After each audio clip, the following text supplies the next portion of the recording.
Connecting to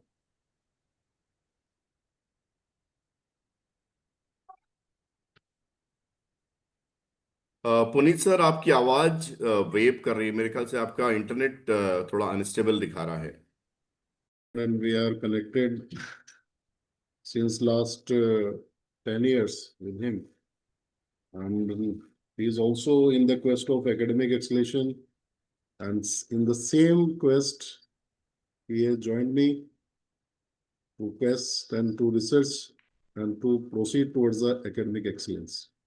And his main goal is to reach the pinnacle of the excellence and the taking Guru Nanak Khalsa Institute of Technology and Management up to that pinnacle.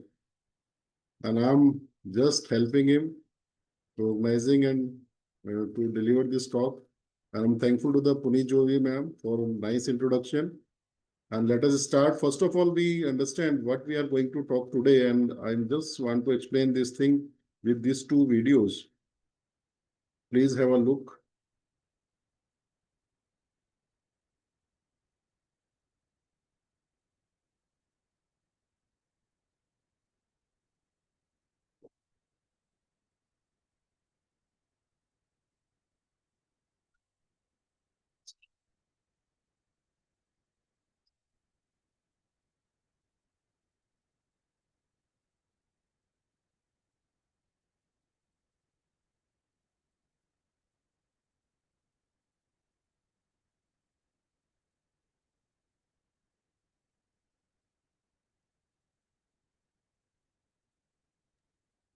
So it's not audible. You can see, but it's not audible, sir.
So once again, I welcome you for today webinar.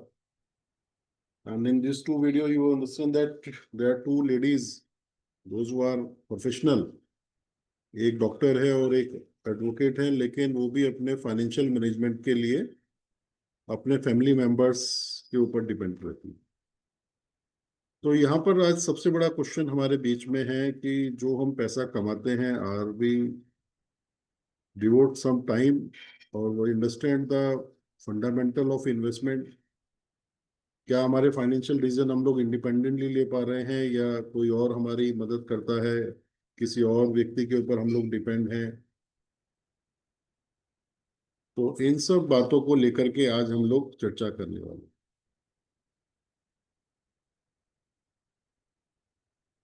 तो अगर हम लोग financial management की बात करें तो हम सभी लोग इन्वेस्टर हैं। जैसे हमारा एक सेविंग अकाउंट खुलता है तो हम लोग इन्वेस्टर की कैटेगरी में आ जाते हैं। और being an investor, do you feel proud on you? क्या एक इन्वेस्टर के रूप में आपको अपने ऊपर गर्व होता है क्या? आप अपना रिस्पॉन्स चैट बॉक्स में सबमिट कर सकते हैं। क्या एक इन्वेस्टर के रूप में आप अपने ऊपर कभी आपको गर्व हुआ, या जिस पर्पस के लिए आपने अपना निवेश किया क्या वो पर्पस आपका कभी पूरा हुआ?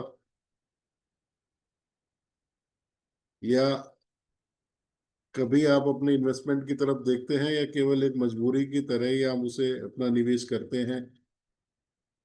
तो बहुत सारे क्वेश्चंस हमारे बीच में रहते हैं, तो आज उन्हीं के बारे में हम लोग चर्चा करेंगे। तो एक इन्वेस्टर के रूप में क्या कभी आपको अपने ऊपर गर्व होता है?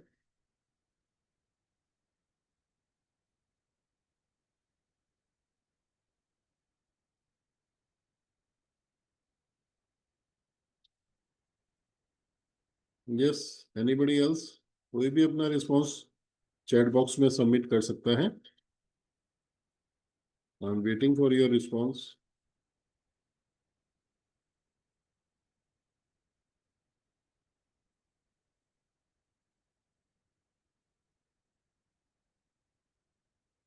नो? चलिए, इसको मैं समझाने के लिए आपसे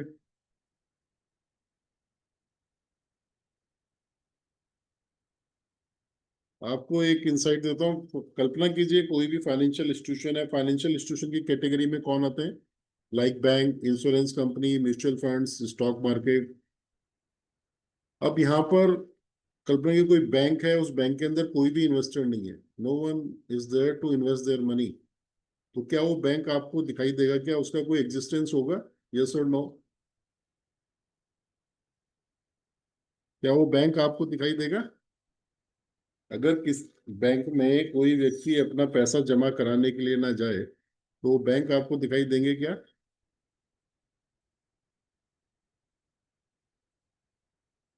नो, वेरी गुड पलक, बहुत सही कहा आपने, नहीं। तो यहां से आप देखिए कि पूरी फाइनेंशियल मार्केट किसके पैसे के ऊपर चल रही है? पूरी फाइनेंशियल मार्केट इन्वेस्टर के पैसे के ऊपर सर्वाइव कर रही है।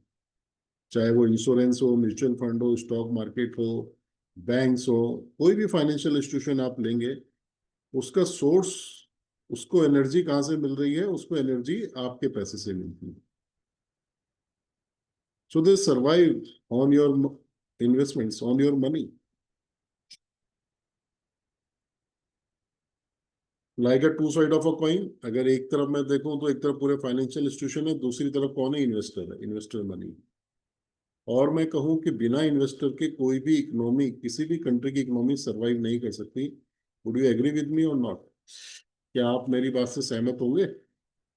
अगर मैं ये कह रहा हूं कि कोई भी इकोनॉमी इन्वेस्टर के बिना सरवाइव नहीं कर सकती है? यस और नो? यस, गुड पलक, बहुत बढ़िया आपने कहा।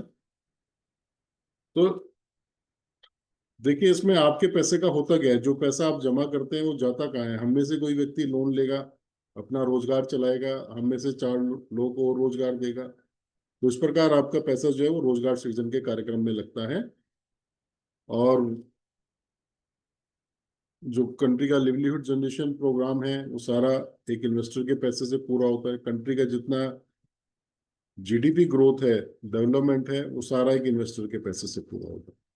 क्योंकि जो पैसा आप टैक्स के रूप में देते हैं, गवर्नमेंट की इनकम होती है, और गवर्नमेंट उसे अपने खर्चों में प्लान करती है, बजट बनाती है। लेकिन जो भी नॉन प्लान्ड एक्सपेंडिचर्स हैं, अदर देन बजट, जो भी एक्सपेंडिचर्स हैं, वो सारे एक इन्वेस्टर के पैसे से पूरे होते हैं। तो इसलिए you are the key point axle of the economy. और पूरी इकोनॉमी आपके चारों ओर ही घूमती है। So that's why you are very much important for any economy, any country. तो उसके लिए आपको अपने ऊपर गर्व होना चाहिए कि पूरी इकोनॉमी और कंट्री की ग्रोथ में आप लोग सहयोग कर रहे हैं। लेकिन इसका एक दूसरा पहलू भी है कि क्या जो पैसा हमने जमा किया था, इस ऑब्जेक्टिव के लिए हमने जमा किया था, क्या वो रिटर्न हमें मिल पा रहा है या नहीं मिल पा रहा है? कहीं हमारे साथ कोई धोखा तो नहीं हो रहा है? हमें क्या चीज, क्या फंडामेंटल अपनाने चाहिए जिससे हम लोग अपने आप को एक अच्छे इन्वेस्टर के रूप में देख सकें? तो आज उन्हीं बातों के बारे में हम लोग चर्चा करेंगे। तो जो हमारी बात है फाइनेंशियल एजुकेशन, तो हम लोग फाइनेंस के बारे में बात करेंगे। फाइनेंस और मनी, इन दोनों में अंतर क्या होता है? What is the difference between money and finance?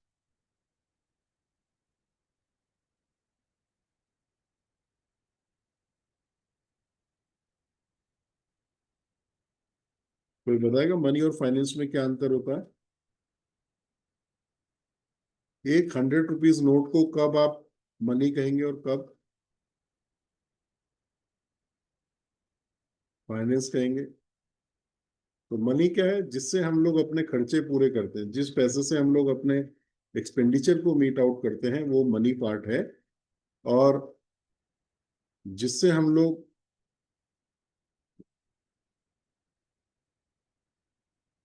जो सरप्लस मनी हमारे पास रहता है, वो हमारा फाइनेंशियल पार्ट है, जिसके ऊपर हम लोग रिटर्न जनरेट करते हैं।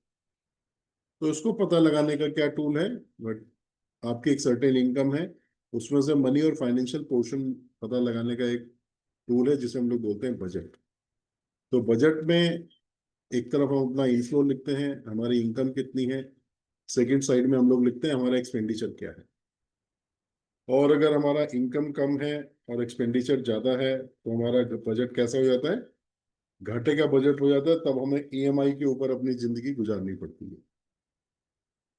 तो ईएमआई के ऊपर हमें ना सिर्फ होना पड़े और हम लोग एक डिसिप्लिन लाइफ जिए, तो उसके लिए हमें क्या करना पड़ेगा? अपने खर्चों को प्लान करना पड़ेगा।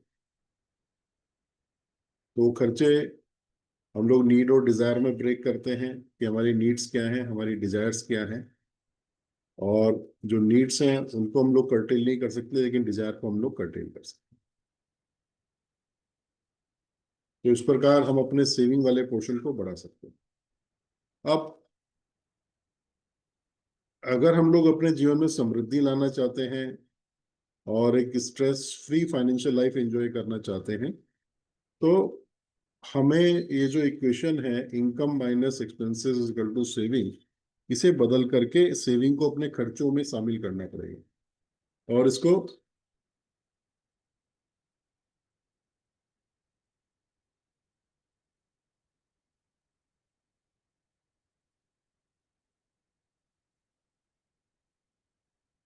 तो खर्चों में शामिल करने से मतलब क्या है कि जब आपकी इनकम आई, तो आपने सबसे पहले अपने सेविंग वाले पोर्शन को अलग कर लिया, और बाकी जो पैसा बचता है उससे आप अपने एक्सपेंसेस मीट आउट कीजिए।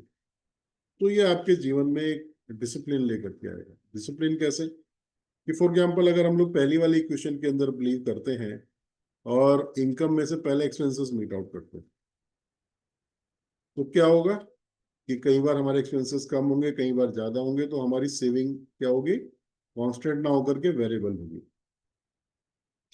और अपनी सेविंग्स में कंसिस्टेंसी लाने के लिए हमें क्या करना पड़ेगा?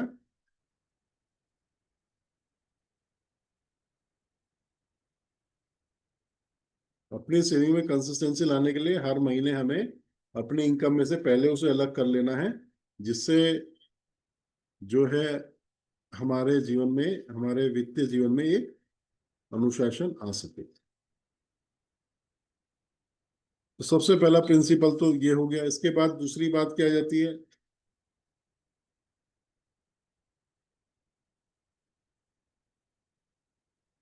कि इन्फ्लेशन, महंगाई जो एक वो है, उससे एक इन्वेस्टर कैसे जुड़ा हुआ है? महंगाई का एक इन्वेस्टर के ऊपर क्या प्रभाव पड़ता है? क्योंकि हम सब लोग महंगाई की चर्चा तो बहुत करते हैं, लेकिन उससे हम लोग कैसे जुड़े हुए हैं, हमारे खर्चों पर और हमारे वित्तीय जीवन पर उसका क्या प्रभाव पड़ता है, ये समझाने के लिए मैं आपसे एक प्रश्न पूछता हूँ कि महंगाई बढ़ने की दर 7% है, और आपको जो रिटर्न मिल रहा है, मीन्स जो ब्याज मिल रहा है, वो 3% के हिसाब से मिल रहा है। तो आप प्रॉफिट में हैं या लॉस में? आप अपना रिस्पॉन्स चैट बॉक्स में दे सकते हैं। You can give your response into the chat box.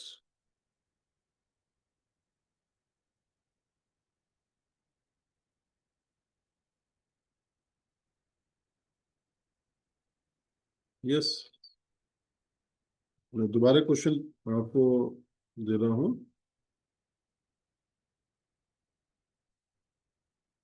कि अगर रेट ऑफ इन्फ्लेशन 7% है और रेट ऑफ रिटर्न 3% है, तो आप प्रॉफिट में हैं या लॉस में हैं?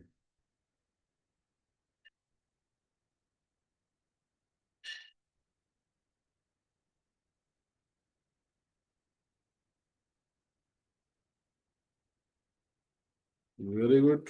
मियाना पुनीत जी ने भी बहुत अच्छा आंसर किया, लॉस। गुड, बहुत बढ़िया आंसर किया, लॉस।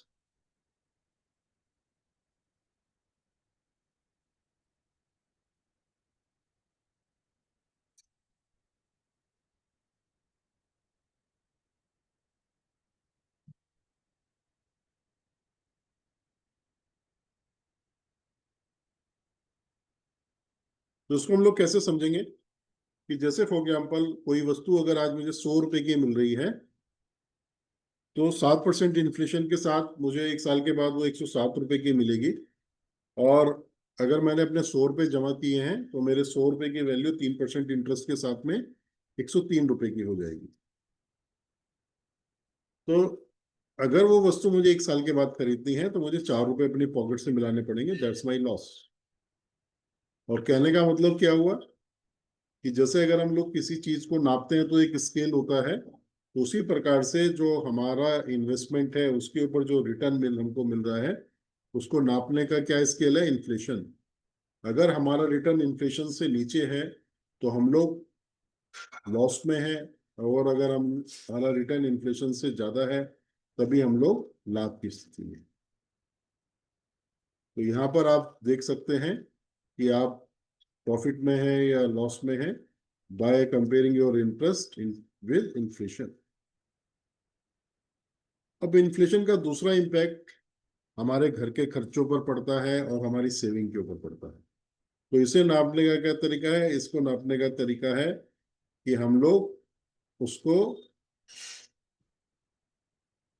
रूल ऑफ 70 से कंप्लाई करते हैं। रूल ऑफ 70 क्या होता है? अगर लोग 70 के नंबर को रेट ऑफ इन्फ्लेशन से डिवाइड करते हैं तो जो वैल्यू निकल करके आती है, उतने समय में मेरा घर का खर्च दुगना हो जाता है और मेरी जो सेविंग्स है उनकी वैल्यू आधी रह जाती है। तो जैसे मैं बात करूं कि अगर आज मेरे घर का खर्च 30,000 रुपये से चल रहा है और 70, रेट ऑफ इन्फ्लेशन 7 है, 70 को मैंने 7 से डिवाइड किया तो कितना आया? 10। तो 10 साल में मेरा घर का खर्च कितना हो जाएगा? 60,000 रुपये हो जाएगा।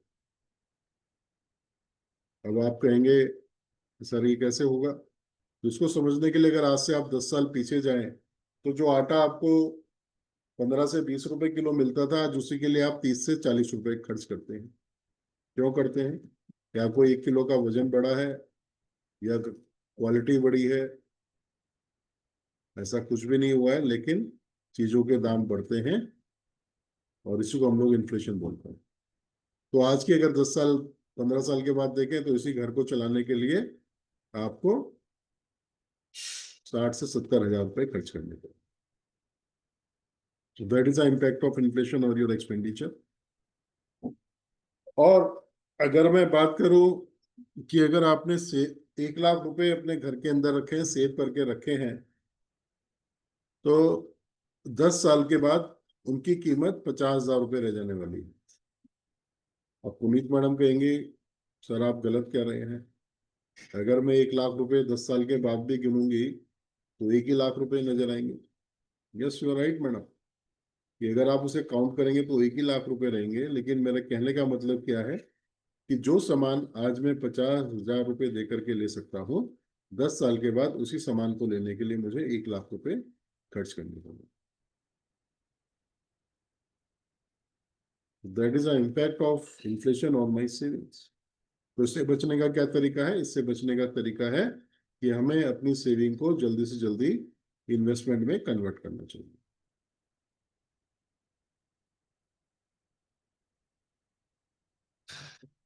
अब बात आती है कि जितना जल्दी हम लोग अपने पैसे को इन्वेस्टमेंट में कन्वर्ट करते हैं तो हमें एक और बेनिफिट मिलता है जिसे हम लोग बोलते हैं पावर ऑफ कंपाउंडिंग।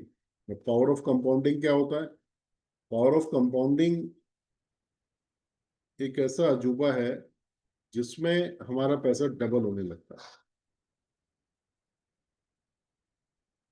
तो डबल कैसे होता है? यहाँ लगता है रूल ऑफ 72।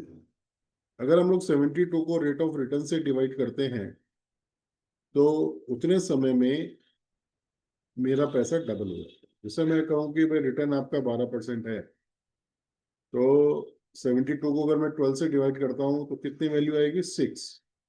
तो अगर आज मैंने 100 रुपये निवेश करे हैं तो 6 सालों में कितने हो जाएंगे? 200 रुपये हो जाएंगे। 12 सालों में 400 रुपये हो जाएंगे। 18 सालों में 800 रुपये हो जाएंगे। 24 सालों में 1600 रुपये हो गए। 30 सालों में 3200 रुपये हो गए। और 36 सालों में कितने होंगे? 6400 रुपये हो गए। मीन्स आज जो मैं 100 रुपये जमा करता हूँ वो 36 सालों में कितने होंगे? 64 टाइम्स हो गए।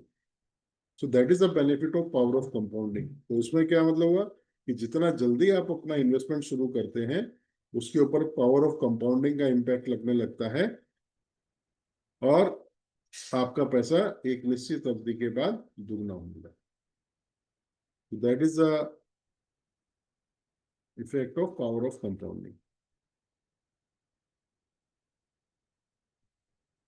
तो इसलिए हमें अपनी सेविंग को जल्दी से जल्दी इन्वेस्टमेंट में कन्वर्ट करना चाहिए। अब जब हम लोग इन्वेस्टमेंट की बात करते हैं तो क्या होता है?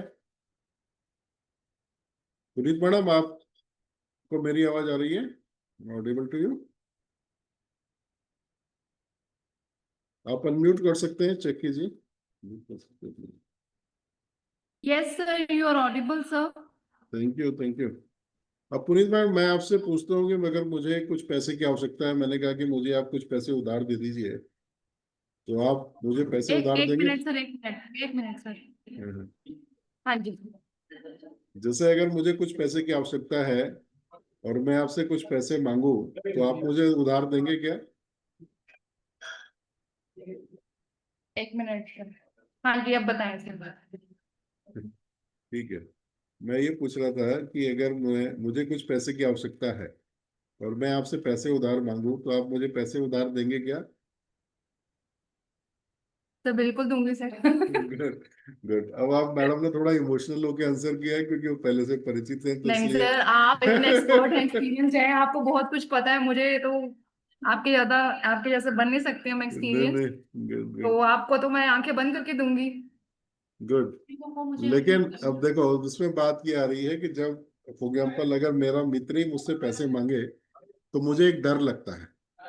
डर किस बात का लगता है कि जो पैसे मैं दे रहा हूँ वो पैसे वापस आएंगे या नहीं आएंगे। तो मीन सब जब हम लोग इन्वेस्टमेंट की तरफ जाते हैं सेविंग को लेकर के, तो हम अपना पैसा किसी थर्ड पर्सन को देते हैं और वो थर्ड पर्सन के साथ हमारा सबसे बड़ा क्वेश्चन मार्क हमारे प्रिंसिपल अमाउंट के ऊपर लगता है कि हमारा प्रिंसिपल अमाउंट सेफ है या नहीं है।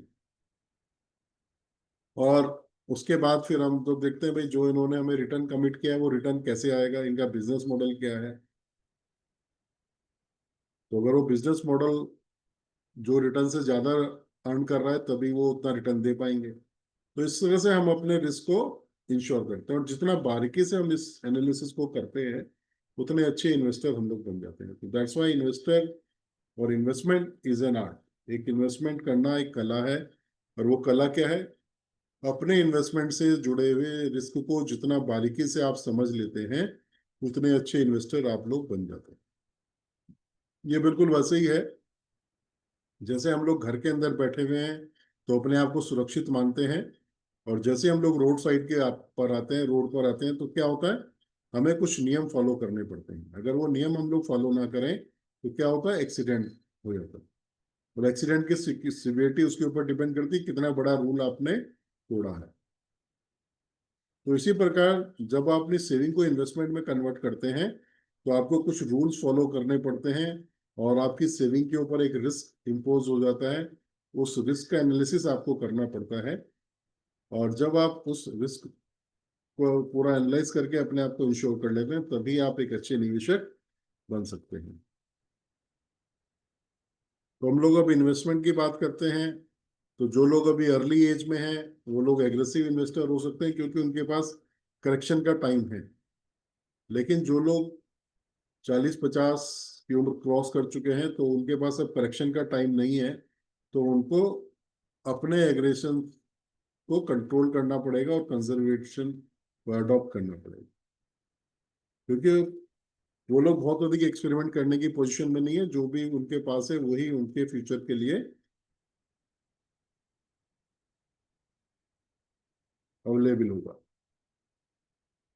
ओके, तो अब बात आती है कि जब हमने ये सब चीजें जान ली तो हमारे सामने एक मोटिवेशन होना चाहिए, गोल होना चाहिए। बिना मोटिवेशन के हम लोग निवेश क्यों करें? क्योंकि जो हम लोग निवेश करने जाते हैं तो सबसे बड़ा मोटिवेशन हमारे पास एक डर होता है कि जो कल इमरजेंसी आने वाली है उसके लिए मेरे पास क्या अरेंजमेंट है। तो जो हम पहला इन्वेस्टमेंट करते हैं उस इमरजेंसी को कंसिडर करते हुए अपना इन्वेस्टमेंट करते हैं। और ये जो इन्वेस्टमेंट है इसको मैं आपका तीसरा बच्चा कहता हूँ, योर थर्ड चाइल्ड। और थर्ड चाइल्ड क्यों कहता हूँ? क्योंकि हमारे यहाँ कॉन्सेप्ट है हम दो हमारे दो का। तो तीसरे बच्चे का क्या कॉन्सेप्ट है कि भाई हम लोग दो बच्चे करते हैं कि भाई बुढ़ापे में हमारी सहायता करेंगे। लेकिन उन दो बच्चों की मुझे गारंटी नहीं है पुनीत मैडम। लेकिन अगर आपका तीसरा बच्चा मीन्स अगर आपका इन्वेस्टमेंट हेल्थी होगा तो मैं आपको गारंटी कर सकता हूँ कि आपके दो बच्चों के साथ साथ आपके रिश्तेदार, आपके अड़ोसी पड़ोसी सब आपके सहयोगी बनने के लिए तैयार हो जाएंगे। तो इसलिए आपको अपने तीसरे बच्चे के ऊपर ध्यान देना है, उसको उसी तरह से केयर करनी है जैसे आप अपने दो बच्चों की केयर करते हैं। Then I can guarantee you कि आपकी जो एक रिटायर्ड लाइफ जो है वो पीसफुल रिटायर्ड लाइफ आप लोग एंजॉय करेंगे। तो हम लोग मोटिवेशन की बात कर रहे थे, क्या हमने कभी अपने फाइनेंशियल गोल सेट करे हैं क्या? या कभी हमने अपने कैरियर गोल सेट करे हैं क्या? जनरली जब हम लोग इस तरह का एक क्वेश्चन थ्रो करते हैं तो जो रिस्पॉन्स रहता है 10 में से 9 लोग मनाही करते हैं कि नहीं उन्होंने वैसा कुछ तय नहीं किया है। तो ये बिल्कुल वैसा ही है कि जैसे हम लोग अगर रेलवे की टिकट विंडो पे जाएं और पुनीत मैडम अगर मैं आपसे कहूं कि मुझे आप एक टिकट दे दीजिए तो आप मुझे क्या बताएंगे? नेक्स्ट क्वेश्चन आपका क्या होगा कि जाना कहाँ है? Definitely sir. अगर मैं कहूँ कहीं का भी टिकट दे दीजिए तो आप टिकट दोगे क्या? सर डेफिनेटली मैं पूछूंगी पहले। बिल्कुल।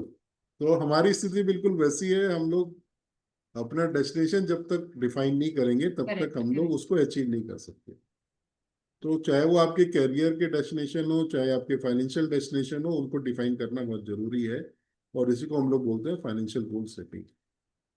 तो उसको हम लोग कैसे करते हैं, यहाँ पर एक मूवी का सीन मैं आपको याद दिलाता हूँ। एक फेमस मूवी है वो आपने देखी होगी जिसमें एक्टर जो है भगवान के सामने 3 गुल्लक रखता है। पहले गुल्लक पे उसने लिखा है माँ के इलाज के लिए, दूसरी गुल्लक पे लिखा है बहन की शादी के लिए और तीसरी गुल्लक पे लिखा है भाई की पढ़ाई के लिए। आप में से किसी ने ये मूवी देखी है क्या? अगर किसी ने देखी है तो जरा इसका नाम बताओ मुझे। Students can comment on chat box.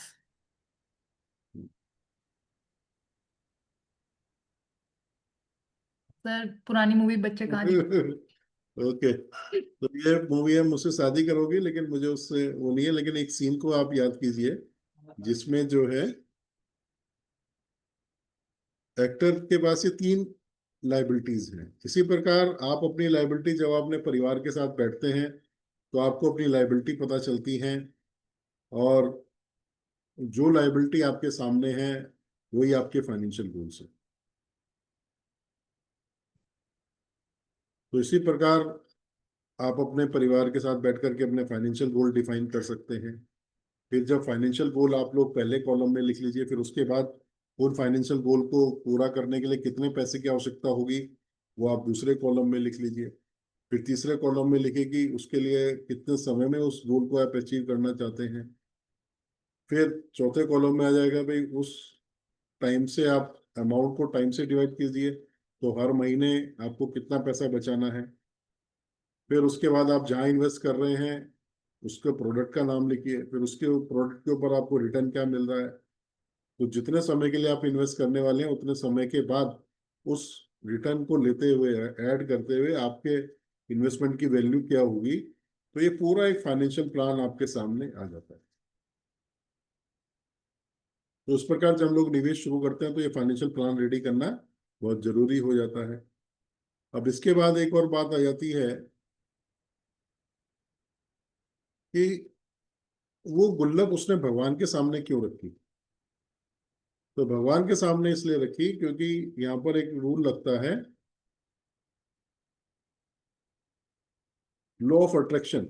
Law of attraction क्या होता है कि जब हम कोई गोल अपना सेट कर लेते हैं और उसको ऐसी जगह रखते हैं कि जब उसको डेली विजुलाइज करें तो लॉ ऑफ अट्रैक्शन हमारे जीवन में लगता है और वो घटनाएं हमारे जीवन में होने लगती हैं।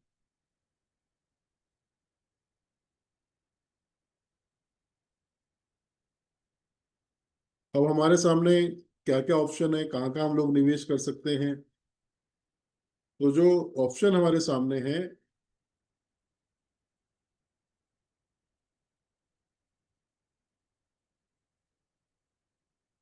वो है वैल्यू फंड्स और इनकम फंड्स। और वैल्यू फंड्स क्या होते हैं? ऐसे निवेश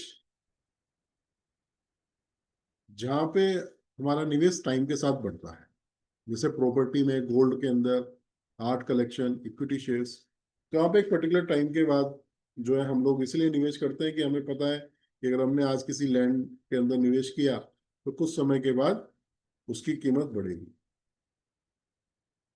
और पैरेलली फिक्स इनकम प्रोडक्ट होते हैं, तो यहाँ पर जो हमारी रिटर्न है वो हमें इंटरेस्ट के रूप में मिलती है।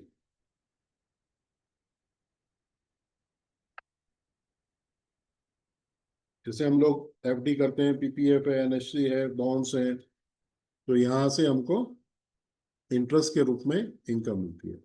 और म्यूचुअल फंड एक ऐसा माध्यम है जिसके माध्यम से हम लोग गोल्ड में और फिक्स इनकम प्रोडक्ट और वैल्यू फंड दोनों के अंदर अपना निवेश कर सकते हैं। तो अगर हम लोग म्यूचुअल फंड की बात करें तो म्यूचुअल फंड में क्या होता है, हम लोग अपने पैसे को पूल करते हैं और पूल करके एक प्रोफेशनल को देते हैं जिसे हम लोग फंड मैनेजर के नाम से जानते हैं। फंड मैनेजर और उनकी टीम हमारे लिए स्टॉक सिक्योरिटीज को सिलेक्ट करती हैं और वहां से रिटर्न जनरेट करके हमको वापस करती हैं। तो यहाँ पर क्या है, यहाँ पे आपको एक प्रोफेशनल मैनेजमेंट देखने को मिलता है, लो कॉस्ट है, ट्रांसपेरेंसी है, कन्वीनियंट है, रिस्क डाइवर्सिफिकेशन देखने को मिलता है। और सबसे बड़ी बात क्या है कि इस well regulated by SEBI. SEBI से पूरी तरह से ये रेगुलेटेड है। अब मैं बात करूं, अक्टूबर 2017 में सेबी ने सारी म्यूचुअल फंड स्कीम्स को 5 कैटेगरी में कैटेगराइज किया था। तो इसमें सबसे पहले क्या था, इक्विटी स्कीम्स, ऐसी स्कीम जिसमें आपका पैसा इक्विटी सेक्टर के अंदर लगता है। डेट स्कीम्स, ऐसी स्कीम्स जिसके अंदर आपका पैसा फिक्स इनकम प्रोडक्ट में लगता है।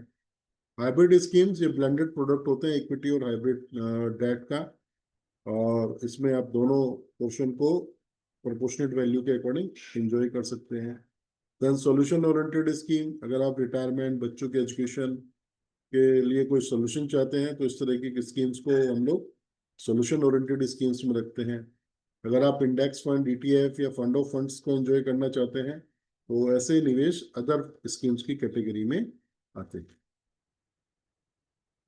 अब यहाँ पे रिस्क रिवार्ड रेशो की बात करें तो इक्विटी के अंदर हाई रिस्क रहता है और पैरेलली आपको हायर रिटर्न भी देखने को मिलता है। और वहीं अगर हम लोग बात करें लिक्विड स्कीम्स की, डेट स्कीम्स की, हाइब्रिड स्कीम्स की, तो यहाँ पर कंपेरेटिवली रिस्क जो है लोअर साइड के ऊपर मूव करता है और आपका रिटर्न भी लोअर साइड में जाता है।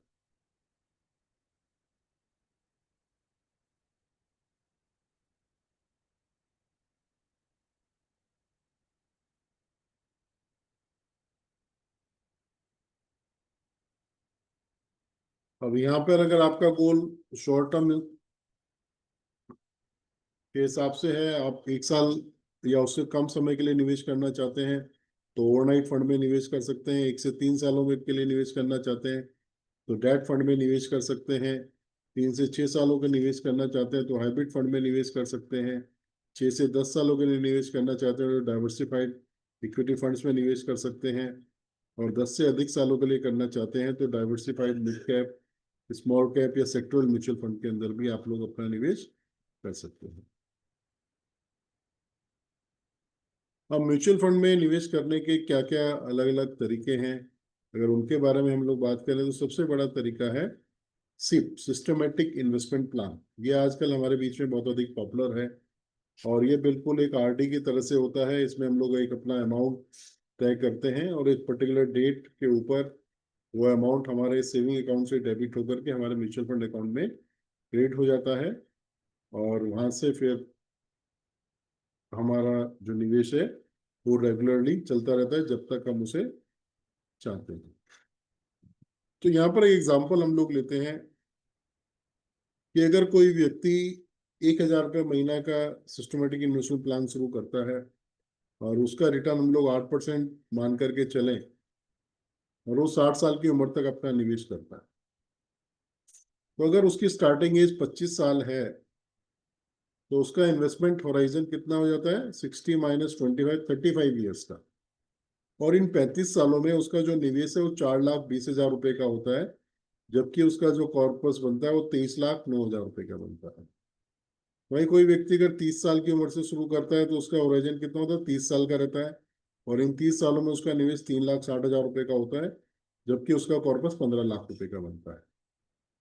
वहीं अगर वो व्यक्ति 35 साल की उम्र से शुरू करता है तो उसका इन्वेस्टमेंट होराइजन 25 सालों का होता है, और उसका इन 25 सालों में जो निवेश है वो 3 लाख रुपए का होगा, और उसका जो कॉर्पस बनेगा वो 9,57,000 रुपये का बनेगा। और वहीं वो व्यक्ति 40 साल की उम्र से शुरू करता है तो उसका इन्वेस्टमेंट होराइजन 20 साल का रह जाता है, और 20 साल के अंदर उसका निवेश कितना होगा? 2,40,000 रुपये का होगा, और जबकि उसका कॉर्पस कितना बनेगा? 5,92,000 रुपये का बनेगा। तो यहाँ पर आप देख रहे हैं कि जितना जल्दी आप लोग स्टार्ट करते हैं तो वहां पर आपको पावर ऑफ कंपाउंडिंग का बेनिफिट मिलना शुरू हो जाता है। तो यहाँ पर एक एग्जांपल है, दो दोस्त हैं, रोहित और मोहित। अब रोहित जो है वो 20 साल की उम्र से 10,000 रुपये महीना निवेश करना शुरू करता है। वहीं जो मोहित है वो 30 साल, 10 साल लेट हो जाता है, 30 साल की उम्र से 10,000 रुपये महीना निवेश करना शुरू करता है। तो यहाँ पर आप इस उदाहरण से देख रहे हैं कि रोहित के पास कितना समय है? 40 सालों का समय है इन्वेस्टमेंट का, और मोहित के पास 30 सालों का है। तो 60 साल के बाद क्या आप बता सकते हैं कि किसका कॉर्पस ज्यादा होगा, रोहित का या मोहित का? आप लोग अपना रिस्पॉन्स चैट बॉक्स में सबमिट कर सकते हैं। किसका रिस्पॉन्स ज्यादा होगा, रोहित या मोहित? वेरी गुड नेहाना, yes Puneet ma'am, very good, obviously Rohit, good. रुद्राष्ट्र पूजा, वेरी गुड रोहित। तो हम लोग यहाँ देखें, बहुत सही आपने आंसर किया, क्योंकि टाइम 10 साल का टाइम जो है एक मिरेकल करेगा, और वहां पर उसको पावर ऑफ कंपाउंडिंग का बेनिफिट अगर हम लोग देखें तो रोहित का 40 सालों में इन्वेस्टमेंट 48 लाख का होगा, जबकि उसका कॉर्पस बनेगा 3.24 करोड़ का। वहीं मोहित का 30 साल के अंदर इन्वेस्टमेंट 36 लाख का होगा, लेकिन उसका कॉर्पस उसका आधे से भी कम 1.41 करोड़ का होगा। तो यहाँ पर क्या कर रहे हैं, जितना लेट मोहित ने किया तो उतना उसने पावर ऑफ कंपाउंडिंग के बेनिफिट को लूज किया। पैरेलली यहाँ पे सिस्टमैटिक विड्रॉल प्लान है। सिस्टमैटिक विड्रॉल प्लान में क्या होता है कि जैसे एक मंथली इनकम स्कीम हम लोग देखते हैं, जिसमें हर महीने अपने लिए हमें कुछ पैसा चाहिए होता है, तो उसमें हम लोग एक लमसम इन्वेस्टमेंट करते हैं, और जो इतना अमाउंट हमें चाहिए उतना मैंडेट हम लोग म्यूचुअल फंड एएमसी को देते हैं, और उस पर्टिकुलर डेट पर वो अमाउंट हमारे अकाउंट में क्रेडिट हो जाता है। तो एक मंथली इनकम प्लान की तरह से हम लोग सिस्टमेटिक विड्रॉल प्लान को देख सकते हैं। अब म्यूचुअल फंड में निवेश करने के क्या तरीके हैं, how to invest in mutual fund? तो यहाँ पर सबसे बड़ा जो वो है, सबसे पहले आपकी केवाईसी होनी चाहिए, पैन कार्ड होना चाहिए, और एक बैंक अकाउंट होना चाहिए। केवाईसी कराने के लिए आपके पास एड्रेस प्रूफ होना चाहिए और एक आईडी प्रूफ होना चाहिए, जिसको आप सबमिट करा के अपनी केवाईसी करवा सकते हैं, और उसके बाद आप अपना इन्वेस्टमेंट शुरू कर सकते हैं। अब मोड ऑफ इन्वेस्टिंग की हम लोग बात करें तो हम लोग दोनों तरीके से, जैसे आजकल पॉपुलर मोड क्या है, डिजिटल मोड है, या फिजिकल मोड में भी हम लोग अपना निवेश शुरू कर सकते हैं। फिजिकल मोड में हमको एप्लीकेशन फॉर्म भरना होता है, और डिजिटल मोड में घर बैठे ही हम लोग मोबाइल फोन लैपटॉप की हेल्प से अपना निवेश शुरू कर सकते हैं। अब अगर हम लोग बात करें कि हमको निवेश करने के लिए क्या चाहिएगा, तो हम लोग एक लमसम इन्वेस्टमेंट से शुरुआत कर सकते हैं, सिस्टमेटिक इन्वेस्टमेंट प्लान से शुरुआत कर सकते हैं, सिस्टमेटिक ट्रांसफर प्लान से शुरुआत कर सकते हैं, और एक स्कीम से दूसरी स्कीम के स्विच करके भी हम लोग अपना निवेश कर सकते हैं। तो सिस्टमेटिक ट्रांसफर प्लान की अगर हम लोग बात करें, तो हम लोग एक स्कीम से दूसरी स्कीम के अंदर स्विच करते हैं।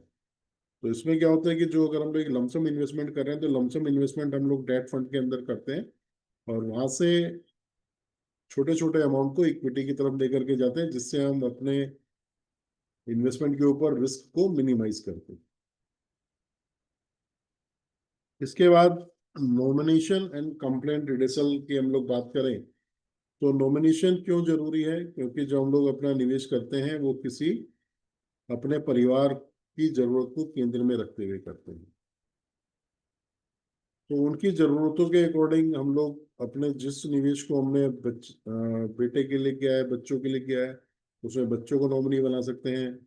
जिसके जो निवेश हमने फैमिली को फोकस करते हुए किया है, उसमें वाइफ को नॉमिनी बना सकते हैं। तो इस प्रकार नॉमिनी बनाने के बाद उनको जो आपका निवेश है उसको रिडीम कराने में कोई परेशानी नहीं होगी। लेकिन अगर आपने नॉमिनेशन फाइल नहीं किया है, तो उनको एक लीगल प्रोसेस में जाना पड़ता है, जिसमें पैसा भी लगता है और टाइम भी लगता है, जिससे उनको लॉस होता है। तो इसलिए उस प्रोसेस से बचने के लिए जब भी आप अपना निवेश करें, तो उसमें नॉमिनेशन जरूर फाइल करें। इसके अलावा अगर आपकी कोई कंप्लेंट है, तो कंप्लेंट को रिड्रेस करने के लिए या कोई ग्रीवेंसेस लेने के लिए सेबी की ओर से हर एएमसी एक इन्वेस्टर रिलेशन ऑफिसर अपॉइंट करती है। ये इन्वेस्टर रिलेशन ऑफिसर की contact detail, phone number, email ID और पोस्टल एड्रेस उनके एप्लीकेशन फॉर्म के ऊपर भी दिया रहता है, वेबसाइट पे भी मिलता है, सेबी की साइट पे भी मिलता है, एमफी की वेबसाइट पे भी मिलता है। तो उनको आप लोग किसी भी माध्यम से कांटेक्ट करके अपनी ग्रीवेंसेस एड्रेस कर सकते हैं, अपनी कंप्लेंट रेज कर सकते हैं, और they are duty bound to reply. तो जो भी आपकी कंप्लेंट है वो उसका रिप्लाई करने के लिए बाध्य हैं। इसके अलावा अगर आपको वहां से कोई सोल्यूशन नहीं मिलता है, तो आप लोग सेबी का स्कोर पोर्टल है, वहां पर भी कंप्लेंट कर सकते हैं, और वहां पे जो कंप्लेंट आप लोग करते हैं उसके लिए आपको एक यूनिक आईडी मिलती है, और विद इन 30 डेज उसका सोल्यूशन भी आपको मिल जाता है। सेबी की ओर से एक सारथी ऐप लॉन्च की गई है।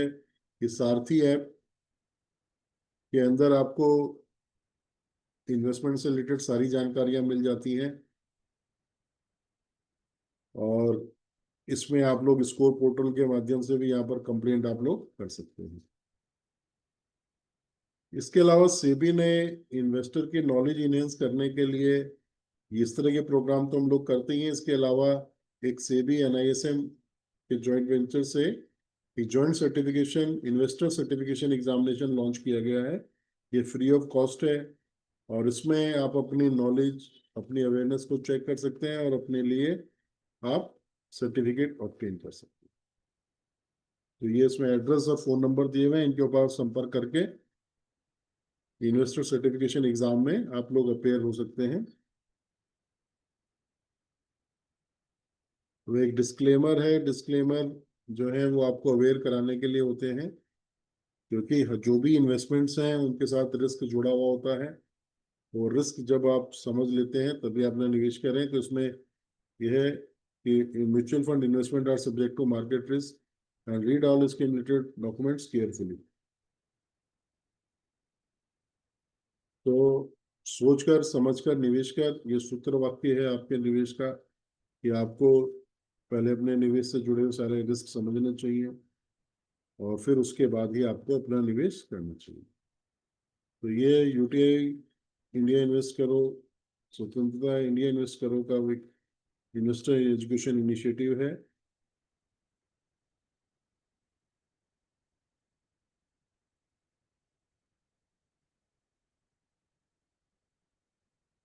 तो अगर आपकी कोई क्वेरी है तो आप पूछ सकते हैं। You any query?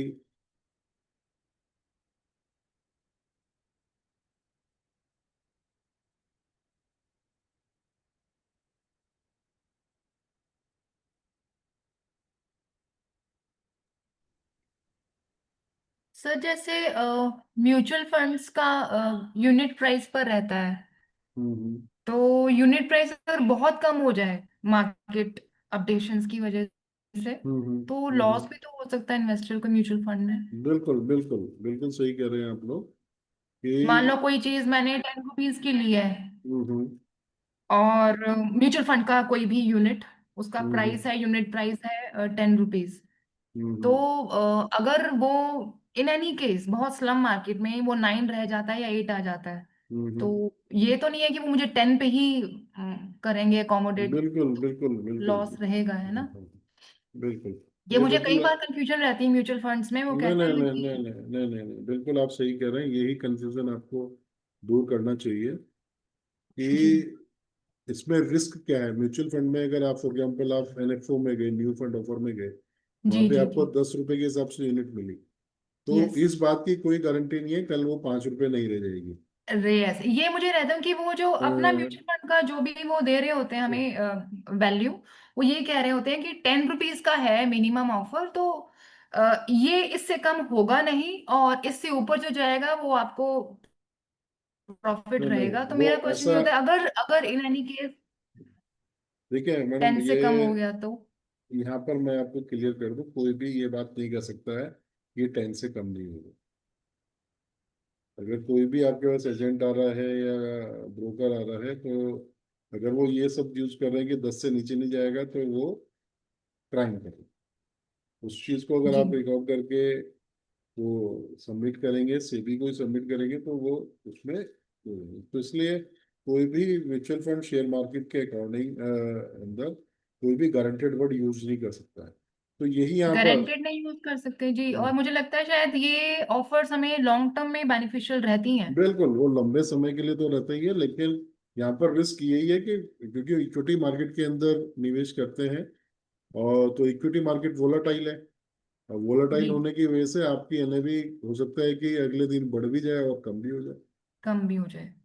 ठीक है ना तो और आई इसलिए गेस आपको उसको ऑब्जर्व करते रहना चाहिए रिव्यू करते रहना चाहिए इसीलिए हम अपने जी। क्या करते हैं कि सर अपने सेम विद एक्विटी ऑल्सो, वो भी लॉन्ग टर्म में ही बेनिफिशियल रहता है, पता नहीं, बिल्कुल मेरा इक्विटी का भी एक्सपीरियंस ऐसे है। ही अगर आप सीधा इक्विटी के अंदर निवेश करते हैं तो वो भी चीजें तो देखिए लॉन्ग टर्म के लिए ही बनी हुई है लेकिन इसमें लॉन्ग टर्म में भी कुछ नहीं कह सकते कि अगर जिस समय आप रिडीम करने जाएं उसी समय रिसेशन आ जाए तो फिर आपका रेट कम हो जाएगा तो इसलिए यहाँ पर जी। अनसर्टिनिटी तो है लेकिन इसमें आपको अपने अनुसार देखना है कि कब आपको पैसे की आवश्यकता है तो उस समय आप उसको रिडीम कर लीजिए या जब आपको एक लग रहा है कि आपको एक अच्छा खासा प्रॉफिट आ गया है जितना आपने एक्सपेक्ट किया था उतना रिटर्न आ रहा है तो आप उसको रिडीम कर लीजिए करेक्ट सर। से एक हमारे मैम है, Nanda ma'am, she also wants to share something, तो आप उनको भी हाँ अनम्यूट कर सकते हैं। Okay okay okay okay Harminder Kaur ji. Sir जैसे मेरा एक और क्वेश्चन है कि 23 में मार्केट बहुत अप थी, कंपनीज का भी नेट एसेट वैल्यू बहुत अच्छा आ रहा था, जो हम्म लोग ट्रेडिंग कर रहे थे देवर आल्सो एंजॉयिंग कि बहुत अच्छे मतलब रिटर्न देके जा रहे थे ट्रेडर्स को, जो डे ट्रेडिंग करते हैं। हम्म और सडनली कुछ ऐसा हुआ 24 के एंड में, आफ्टर अक्टूबर और till this hmm debt market ठीक है, लेकिन हम्म कंपनीज की नेट एसेट वैल्यू में बहुत इम्पैक्ट आया है। तो हम्म वो अगर हम उनके अंदर भी जाके देखते हैं तो कोई ऐसा हमें न्यूज नहीं मिलती कि क्या हुआ है या क्या नहीं, बट मार्केट फिर भी जो ट्रेडर्स हैं they are at loss, many hmm traders. देखिए बहुत सही आपने कहा है देखिए मार्केट को टेम कर पाना बड़ा मुश्किल है जी क्योंकि जो कोरोना की बात करें कोरोना के अंदर मार्केट बहुत डाउन चली गई थी उस समय जिन लोगों ने निवेश किया एक ही साल में उनका निवेश डबल ट्रिपल हो गया अब उसके बाद लोगों ने क्या करा फिर लोग प्रॉफिट बुक करते हैं तो प्रॉफिट बुक करने के अंदर मार्केट जब सेलर बढ़ जाएंगे बायर कम होंगे तो मार्केट डाउन हो जाएगा तो इसलिए फ्लक्चुएशंस आर ऑलवेज देयर और ट्रेडिंग तो मार्केट के अंदर कभी करनी नहीं चाहिए क्योंकि हम लोग के पास उतना समय नहीं होता है कि हम मार्केट नहीं को होता डेली ये, ऑब्जर्व कर पाए तो क्योंकि इसीलिए हमें हम लोग एक एक म्यूचुअल सेकंड की अप्स एंड डाउन्स के बारे में बिल्कुल बिल्कुल नहीं पता चलता। जो इनसाइड स्टोरीज हैं अब ये जो प्रोफेशनल्स हैं म्यूचुअल फंड को करते हैं तो उनके सामने यही ऑब्जेक्टिव होता है कि टू मैक्सिमाइज देयर रिटर्न तो इसलिए वो लोग तो इसमें परफेक्ट हो जाते हैं, लेकिन हमारे लिए उतना कर पाना मुश्किल होगा। Correct. Yes Arvinda madam, please ask your question what you want to share. Good morning, Sanjay sir. Good morning ma'am, how are you ma'am? I'm good, sir. Really, your session was great because you simplified the planning process, actually, na financial planning process. And I agree with you regarding the third child, na, because ठीक है, this child gives us everything, बिल्कुल बिल्कुल। reputation, care, and everything. That's why I always believe in investment, and I agree with you, no doubt. Mutual fund is one option. We can invest, we can go for a sip, but I personally feel that if I know about the market, then I can directly invest in the market, and I think direct market gives me more, you can say that, return if I am active in this trading only. Because I believe in, like, I don't know कि you agree or not. If I have a thorough knowledge about the market, say I have say 20 scripts ना, उनके बारे में मेरे को I have a great knowledge, तो I can directly invest in the same ना. और बिल्कुल हाँ, like बिल्कुल। अभी आपने थोड़ी देर पहले एक चीज explain करी कि there are two types of funds. One is value fund and another one is income fund. And nowadays na, people invest in value funds more. Why? Because we are just checking the story of silver and we are checking the story of gold. 3 years down the line, we will see silver at not 3 years, but we can say that around 6 years. We will see silver like 3,50,000 approximately. So I think people believe in that. That's why people are withdrawing their money from the market and they are investing in gold and property. बिल्कुल बिल्कुल बिल्कुल So, बिल्कुल। sir, is this safe, or we Yes, have to diversify it like some amount in mutual fund also? चलो बिल्कुल। आप देखिए, जो हम लोग वैल्यू फंड की बात कर रहे हैं, वैल्यू फंड में म्यूचुअल फंड के माध्यम से भी आप लोग निवेश कर सकते हैं। ये होता है गोल्ड फंड। तो गोल्ड हाँ, फंड के अंदर भी आप लोग निवेश कर सकते हैं। सिल्वर ETFs, फंड हाँ, भी है ना? तो उसके अंदर भी आप लोग जा सकते हैं। तो म्यूचुअल फंड को ये अपने आप में निवेश नहीं, एक तरीका है। अगर हाँ, आपको, अब उसमें क्या है कि अगर फॉर एग्जाम्पल आप इंडिविजुअली जाएंगे तो आपका रिस्क ज्यादा बढ़ जाएगा। अब अगर वहां पे नंबर ऑफ पीपल हैं, नंबर ऑफ इन्वेस्टर्स हैं, तो हाँ, उनके हाँ, साथ में क्या होगा कि एक आपको प्रोफेशनल मैनेजमेंट भी मिलेगा। तो आपने म्यूचुअल फंड में गए तो वहां पर आपने क्या किया, अपना गोल्ड के अंदर, सिल्वर के अंदर, उसमें अपना निवेश भी कर दिया। अगर आप कभी थोड़ा सा भी आपको देखने का समय नहीं मिला तो फंड मैनेजर इज देयर जो उसको ऑब्जर्व कर सकते हैं। तो ये चीज है। वो फिर देखिए, और इसके अंदर जो स्क्रिप्ट की आप बात कर रहे हैं, यस, अगर आपने अच्छा होमवर्क किया है, आपको लगता है, तो आप डायरेक्टली भी निवेश कर सकते हैं। Nobody can stop you. like अगर हम 4 5 months पहले, like before Trump disturbance, people earned a lot, but after that like कभी वो लगा रहे हैं हम पर, कभी वो हमारे ऊपर से हटा रहे हैं टैक्सेस एंड ऑल लेवीज। हाँ, तो उससे मार्केट ज्यादा डिस्टर्ब रही उस देखिए, ड्यूरेशन में, तो मार्केट के लोगों अंदर ने बिल्कुल बिल्कुल, और उसके अंदर मार्केट के अंदर यही रहता है कि सिस्टमेटिक और नॉन सिस्टमेटिक जो रिस्क है वो हमेशा वहां पर रहते हैं। इक्वल ट्रम्प हम्म, की बात ही नहीं है, इसमें कुछ भी हो सकता है। कभी कोई नेचुरल कैलेमिटी हो जाए, कुछ और हो जाए, तो कई सारे कारणों से मार्केट जो है यस, इफेक्ट गिर करती है। सकते। हम्म, तो उसी वजह से हमको मार्केट को डेली ऑब्जर्व करना पड़ता है कि अब क्या सिनेरियो चल रहा है, कैसी इकोनॉमी चल रही है, और उसी के अकॉर्डिंग फिर अपने फाइनेंशियल डिसीजन हमें लेने पड़ते हैं। और इसी वजह से अगर आप देखते होंगे कि मार्केट जो है वो टाइम गेम है। जिसने सही समय पे एंट्री ले ली और सही समय पे एग्जिट ले लिया, वो बच गया। बाकी सब लास्ट का हिस्सा बन जाते हैं। तो यस सर, इसलिए वेरी राइट सर। इसलिए जो है, आप अपना पैसा आपका, आप जो चाहे वैसा निर्णय आप लोग ले सकते हैं। Nobody can step you. अगर आपको लगता है कि आप मार्केट को अच्छे से समझते हैं तो it's better you go directly. Right sir. Students, you have any question? From the audience side, If anybody wants to ask something, they can type on the chat box. The window is open for you. If anybody wants to ask a question on the mutual fund, on the equity or any kind of plan, जैसे sir ने समझाया SIP और SWP, ये बहुत बार हम पढ़ भी चुके हैं, बट आई गेस स्टूडेंट्स की साइड से कुछ आना चाहिए SIP और SWP. What type of funds available? And you actually explained everything in a very simplified manner. Thank you, Because ma'am. Thank you. ultimately, I like the one point in the very initial stage in the session, that was key, you should treat saving as an expenditure, not saving as saving. But because when we feel that na saving is expenditure, we definitely save.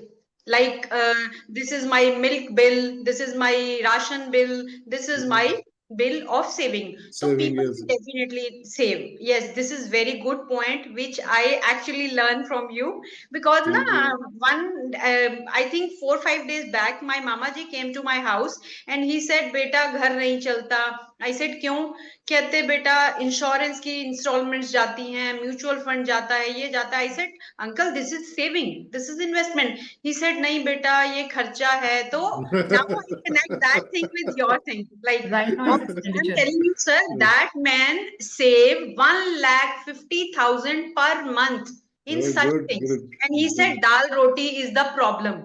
So I like this point. I catch this point from you also, because you are an expert person and you explain this in a simplified manner. And the second most important thing is your third child is investment. Yes, absolutely fine, absolutely right. And differentiate between your funds. There are two types of funds. One is your value funds and another one is your income fund. Yes, this is perfectly correct, because nowadays na people diverted themselves from from these income funds to value funds. But in near future people will see they have to balance both the things, and financial Definitely. planning is very much required.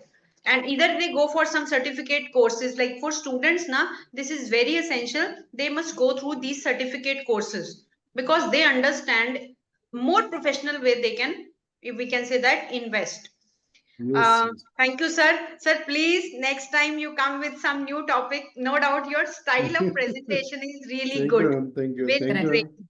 Thank you so much. I am thankful to Director, sir, Dr. Amit Joshi. He always try to arrange such wonderful lectures for us. So thank you, students, also listening the things in a beautiful